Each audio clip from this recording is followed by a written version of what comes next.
Welcome to Fable and Fact. We're diving into one of the hottest topics on the historical mystery scene, unraveling the Great Flood, myth or reality. You've probably heard about it from stories like Noah's Ark or ancient legends from around the globe. But here's the kicker. This isn't just some dusty old tale from the Bible.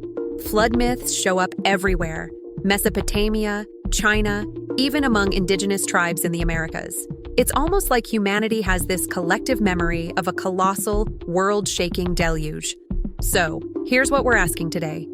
Did it actually happen? Was there really a global flood that nearly wiped us all out? Or are these just epic stories that got bigger with every retelling? Let's unpack this mystery together. Myths, science, wild theories, and all. Trust me, you're in for a ride. So, what's the deal with the Great Flood? Picture this. A monstrous wall of water sweeps across the planet, swallowing everything in its path. In the Bible, God sends this flood to hit the reset button on a wicked world, saving just Noah, his family, and a floating zoo of animals. But that's not the only version. Over in ancient Sumeria, there's Ziusudra, a guy who builds a boat to outlast a divine flood. The Greeks tell us about Deucalion, who rides out the chaos in a giant chest. Even in Hindu mythology, a dude named Manu gets a heads up from a talking fish and builds a boat to save himself and some wise sages. Crazy, right? What's wilder is how these stories pop up across cultures that didn't even know each other existed. Why? Is it possible they're all remembering the same insane event? A real flood that drenched the earth? Or did ancient people just love a good disaster story? Let's dig into that. Now, not everyone's sold on this flood idea, and that skepticism kicked off pretty recently. Well, recently, in history terms. Back in the late 18th century, a lawyer named James Hutton shook things up with a geology book. He argued that the Earth's past can be explained by stuff we see happening today, like rivers carving valleys or sediment piling up over time. His big idea, called uniformitarianism, basically says, if we don't see global floods now, they didn't happen back then either. It caught on big time, especially with folks eager to ditch religious explanations and lean into science.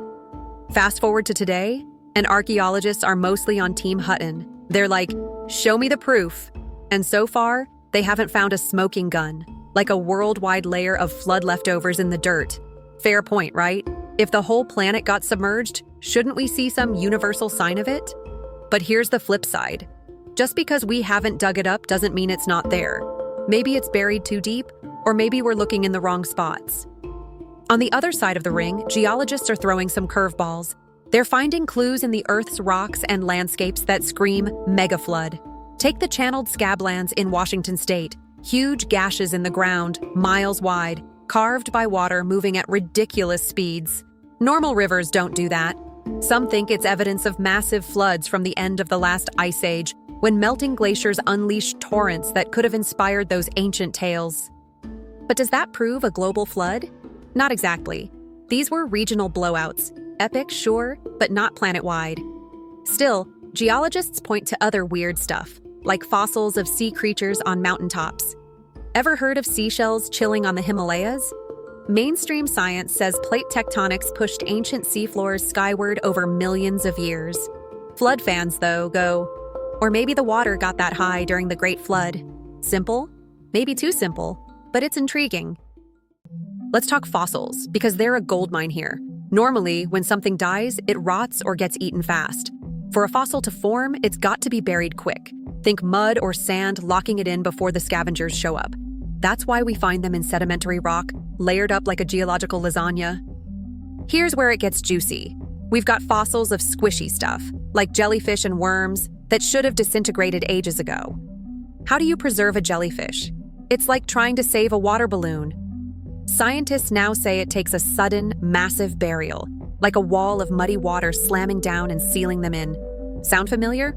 That's flood territory. Then there's the fossil graveyards, piles of bones jumbled together, like the dinosaur beds in Montana or fish stacks in Wyoming. It's chaos frozen in time, like something swept them up and dumped them there. And don't get me started on polystrate fossils, tree trunks piercing through multiple rock layers. If those layers took millions of years to stack, the trees would have rotted away. Flood theorists say it's proof the layers dropped fast, maybe in days. Speaking of layers, Let's zoom into the rocks themselves. You've seen those neat stacks in places like the Grand Canyon, bands of color stretching across cliffs. Traditional geology says they built up over eons, grain by grain. But floodbackers argue a huge deluge could have laid them down in a flash, with water sorting sediment like a giant sifter. And check this out. Geologists have found animal footprints in those layers, sometimes all heading the same way, like they were running from something. Near volcanoes, ash and mud can harden into rock fast, preserving tracks in a day. Could a flood do the same on a bigger scale? Imagine dinosaurs sprinting from a wall of water, only to get buried mid-stride. Chilling, right? And here's a fun one. Tons of dinosaur fossils show up in this weird pose, heads and tails bent back, like they drowned. Studies say that's a classic sign of water death. So what drowned a bunch of giant lizards, some of whom lived in water or could fly? That's a puzzle worth chewing on. Timing's the next big question. Flood myths don't come with a date stamp, but many point to a window between 5,000 and 10,000 years ago. That lines up with the end of the last ice age, when melting ice jacked up sea levels by hundreds of feet. Could that be the spark for these stories? Maybe, but it's not a perfect fit. Sea levels rose over centuries, not in the blink and you're underwater chaos the myths describe. Some researchers toss out wild cards, like a comet smashing into Earth around 12,800 years ago, kicking off the Younger Dryas period. It's this freaky cold snap that might have melted ice fast, causing floods and inspiring legends. The evidence? Still shaky, but it's got people talking. Let's pivot to the stories themselves. In tons of myths, the flood's a divine smackdown. The Bible's got God flooding out sin, sparing Noah. Mesopotamia's gods drown the noisy humans, but Utnapishtim survives and gets immortality as a bonus. Native American tales sometimes frame it as a fresh start, not just punishment. It's like the flood's this cosmic eraser and a new beginning. But why so many versions? If it was one event, shouldn't the details match? Well, oral stories morph over time. Think of it like a game of telephone across centuries. Or maybe there wasn't one flood but a bunch of local ones, each leaving its own mark on the culture. Now here's where it gets out there. Some say aliens or cosmic forces were involved. Sumerian texts hint at gods from the stars pulling the strings. Modern theorists even drag in Nibiru, a supposed rogue planet yanking Earth's oceans into a tidal nightmare. Evidence? Slim to none, but it's a sci-fi twist that's hard to resist. Biggest head-scratcher, the water. To cover the planet, think Everest deep. You'd need way more than what's in our oceans now. The Bible talks about fountains of the deep bursting open, maybe underground springs. Cool, but enough to swamp everything? Doubtful. Some say the Earth was flatter back then. Lower mountains, shallower seas, so it took less water. Afterward, tectonics reshaped things. Possible, but we're still guessing. Or maybe it wasn't global, just felt that way to the folks who lived through it. A valley floods, your whole world's gone, and the story grows legs. That could explain the myths without needing an ocean's worth of extra H2O. Here's a mind-bender. What if the flood was a reset button pushed by someone or something else?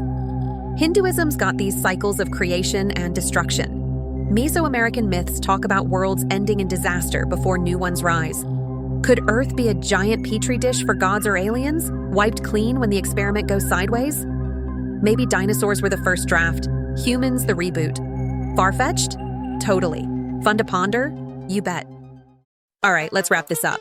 Is the Great Flood fact or fable? Honestly, it's probably both. Floods have shaped our planet and our stories, no question. A single, global wipeout? Science says probably not. But the clues, like fossils, rocks, and those eerie myths, keep the debate sizzling. Maybe it was a bunch of regional floods, amped up by memory and time. Or maybe there's a bigger truth we haven't cracked yet. What do you think? Did the flood happen, or is it all legend? Drop your thoughts in the comments. I love hearing from you. If you enjoyed this deep dive, smash that like button, hit subscribe, and ring the bell so you don't miss our next adventure. Thanks for watching, and I'll catch you in the next one.